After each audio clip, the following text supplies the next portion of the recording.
Welcome to Sindh job academy YouTube channel. This is sir Imran Ahmed. हाँ कल जो तव्हांखे क्लास वर्क दिनों हो इंग्लिश के एक इम्पोर्टेंट टॉपिक, उन टॉपिक जो नालो हो एरर डिटेक्शन। हाँ तुम दिठो होंदो IBA जो सैंपल पेपर हो उनमें जो एरर डिटेक्शन जो एक MCQs पूछो वो हो जो तमाम ईज़ी हो। तो उन पैटर्न ते जो मां ही कल 10 MCQs शेयर किया हुआ एरर डिटेक्शन के टॉपिक ते तुमके चयो हुयो त ही तुम हल करे बैठो। मां बाद में जो तुमके समझाईंदुसि एक वीडियो लेक्चर ठाए। त ही लेक्चर तमाम अहम है छो जो एरर डिटेक्शन जा तकरीबन 5 MCQs IBA वारी टेस्ट में ईंदा। हाँ जेका ही 10 क्वेश्चन्स आहिनि इनके मां कॉन्सेप्ट सां तुमके समझाईंदुसि त जीअं अड़े किस्म जो को भी एरर डिटेक्शन जो MCQs या क्वेश्चन अची वने तो उनके आसानी से कॉन्सेप्ट से हल करे वनो। तो अचो ता हिन टेस्ट के हल क्यों। असां वटि चवे तो पियो find the error in the following sentences. ठीक है, हाँ एरर जो मतलब छा होंदो आ मिस्टेक या गलती। ठीक है, एकड़ो जुमलो तुमके मिलल होंदो, उन जुमले में का न का मिस्टेक गलती होंदी, उन ऑप्शन के तुमके छा करणो आ टिक करणो आहे। ता इन टॉपिक जो नालो छा रखियो वियो आहे इंग्लिश में एरर डिटेक्शन। ठीक है, तुमके एरर के मिस्टेक के फाइंड आउट करणो आ डिटेक्ट करणो आ। त इन टॉपिक के सॼो वेंदो आहे एरर डिटेक्शन। हाणे असां वटि 10 MCQs आहिनि उनके हल करूं था पिया। हाँ एरर डिटेक्शन के टॉपिक के सुठे नमूने हल करण लाइ असांखे कहिड़ियूं शयूं अचण खपेनि थोड़ो समझी वठो। त असांखे सब खां पहिरें त टेंसिस जी ख़बर हुजण खपे।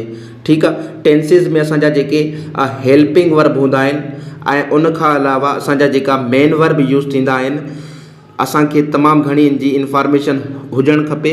त कहिड़े टेंस में कहिड़ो हेल्पिंग वर्ब हूंदो आहे, कहिड़े टेंस में कहिड़ो मेन वर्ब इस्तेमालु थींदो आहे ऐं उन खां अलावा असांखे जेको आहे स्ट्रक्चर भी ख़बर हुजण खपे। पॉजिटिव सेंटेंस जी, नेगेटिव जी, इंटरोगेटिव ऐं नेगेटिव जी। त असांजे लाइ कमु तमामु घणो आसान थी वेंदो। हाणे अचो था हिन टेस्ट के डिटेल सां हल करे वठूं। असां वटि जेको क्वेश्चन नंबर 1 मिलियल आहे उहो चवे थो पियो he does not pledge cricket. ठीक है, हाँ सब खां पहिरें तुमके छा करणो आ टाइप ऑफ सेंटेंस ॻोल्हणो आहे। त बेसिकली ही असां वटि कहिड़ो किस्म जो सेंटेंस आहे, पॉजिटिव आहे या नेगेटिव आहे या इंटरोगेटिव आहे। हाँ ही जेको सेंटेंस तुमके नज़र अचे तो ही बेसिकली कहिड़ो आहे नेगेटिव सेंटेंस आहे छो जो नॉट लॻल आहे। ठीक है, ऐं उन खां पोइ तुमके छा पहचान करणी आहे, टेंस जी पहचान करणी आहे। हाँ टेंस जी पहचान कीअं करणी आहे, ॾिसो हिते डज़ लॻल आहे। हाँ डज़ लॻल आहे त डज़ कंहिंजो हेल्पिंग वर्ब आहे, प्रेजेंट सिंपल टेंस या प्रेजेंट इंडेफिनेट टेंस जो आहे। त इन जो मतिलब ही जेको असां वटि जुमलो आहे कहिड़े टेंस सां ताल्लुक़ रखे थो, प्रेजेंट सिंपल टेंस सां ताल्लुक़ रखे थो पियो। ठीक आहे, हाणे असां प्रेजेंट सिंपल टेंस जो जेका नेगेटिव सेंटेंस जा रूल्स आहिनि उन जे मुताबिक़ इनके छा कंदासीं हल कंदासीं, एरर ॻोल्हींदासीं। हाँ ॾिसो चवे थो ही डज़ नॉट। हाँ सब्जेक्ट असांजो ही आहे सिंगुलर आहे त उन सां असां डज़ ई हणंदासीं। ठीक आहे, ऐं नॉट बि हिते करेक्ट इस्तेमालु थियल आहे। हाँ बेसिकली जेका मिस्टेक आहे उहा कंहिंमें आहे, प्लेस में आहे। ठीक आहे, छा में आहे, प्लेस। हाँ यादि रखो जेको असांजो नेगेटिव सेंटेंस होंदो आहे प्रेजेंट सिंपल टेंस जो, उनमें असां छा कंदा आहियूं वर्ब जी फर्स्ट फॉर्म इस्तेमालु कंदा आहियूं प्योर फॉर्म। ठीक आहे, इन में एस या ES जो इज़ाफ़ो नाहियूं कंदा छो जो जेको एस होंदो आहे या ES होंदो आहे उहो छा में हलियो वेंदो आहे, डज़ या डू में हलियो वेंदो आहे जेके हेल्पिंग वर्ब हूंदा आहिनि कंहिंजा प्रेजेंट सिंपल टेंस जा। ठीक आहे, हाँ इनमें जेका मिस्टेक है बेसिकली कंहिं में आहे उहा आहे प्लेस में मिस्टेक आहे। हिते प्लेस न ईंदो, वर्ब जी प्योर फॉर्म ईंदी प्ले।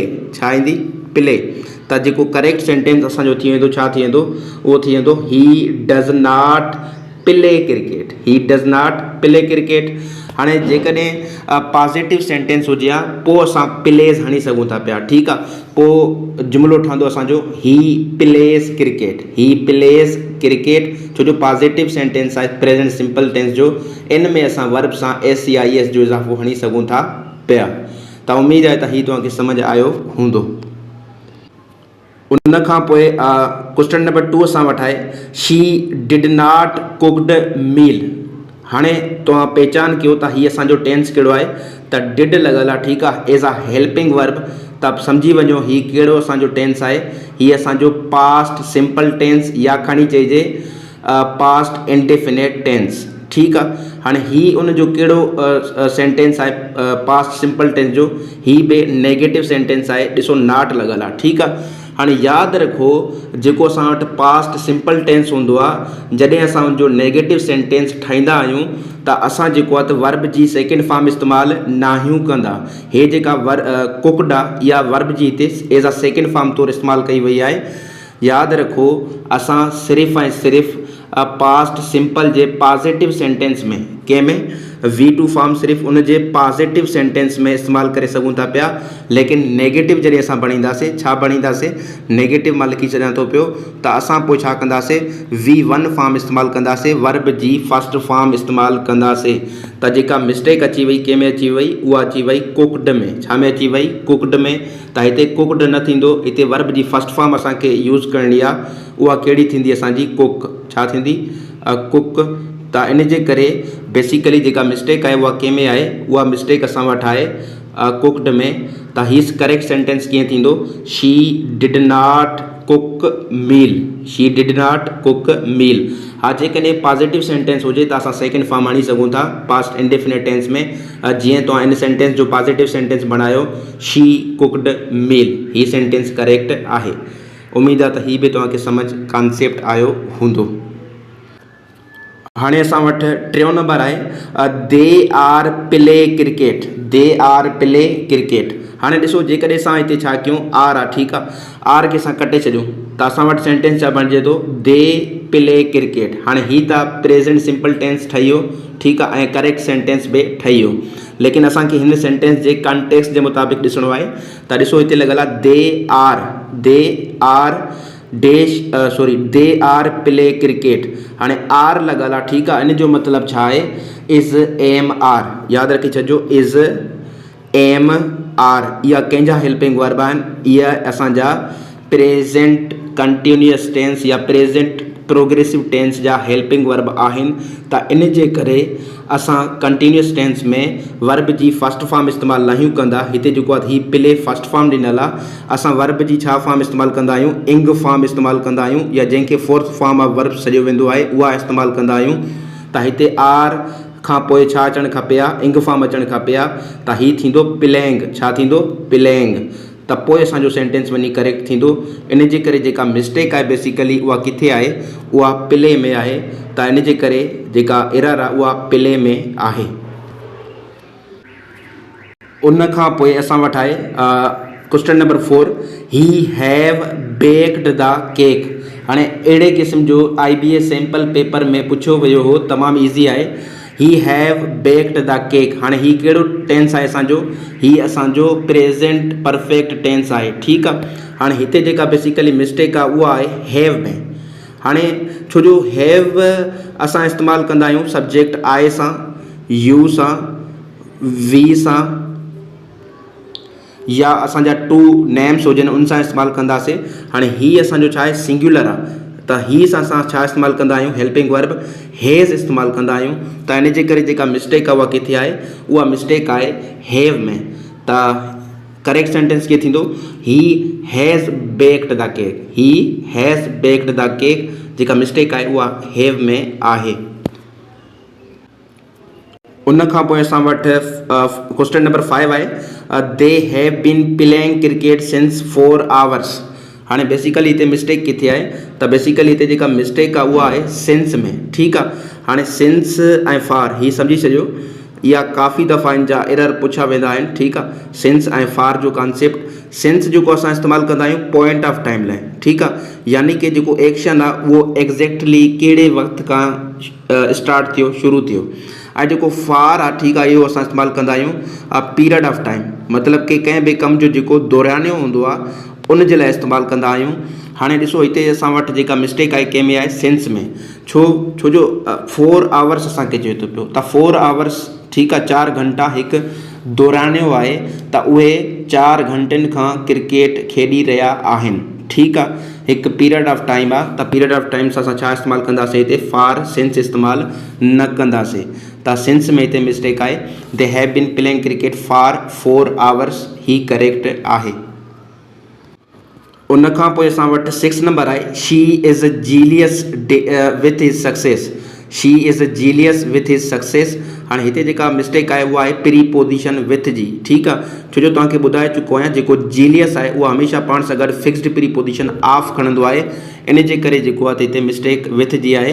करेक्ट सेंटेंस थी वेंदो शी इज़ जीलियस ऑफ हिज सक्सेस।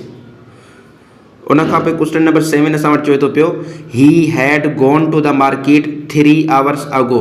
हू 3 घंटा पहिरें मार्केट वियो, ठीकु आहे। हाणे हिते जेका मिस्टेक आहे बेसिकली उहा आहे हैड गॉन में। हैड गॉन में छो जो जेको ही अगो आहे या बिफोर आहे, ठीकु आहे, इहो असां इस्तेमालु कंदा आहियूं पास्ट इंडेफिनिट टेंस में, पास्ट इंडेफिनिट टेंस में, ठीकु आहे। इन जे करे असां हिते जेको आहे त सिर्फ़ु ऐं सिर्फ़ु वर्ब जी सेकेंड फॉर्म रखंदासीं। हैड गॉन तब्दील थी वेंदो वेंट में। छा में तब्दील थी वेंदो? वेंट में। सेकेंड फॉर्म असां आणंदासीं, ठीकु आहे। हीअ असांजा एडवर्ब यादि रखी छॾिजो, अगो, before, last week, last night, इहा हमेशह पास्ट इंडेफिनिट टेंस में इस्तेमालु थींदा आहिनि। हाणे करेक्ट सेंटेंस कीअं थी वेंदो? हैड गॉन खे हटाए करे तव्हां छा आणंदावे?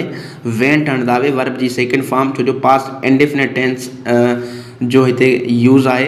त he went to the market 3 hours ago. उन खां पोइ 8 नंबर असां वटि आहे, he did not spoke the truth last night, ठीकु आहे।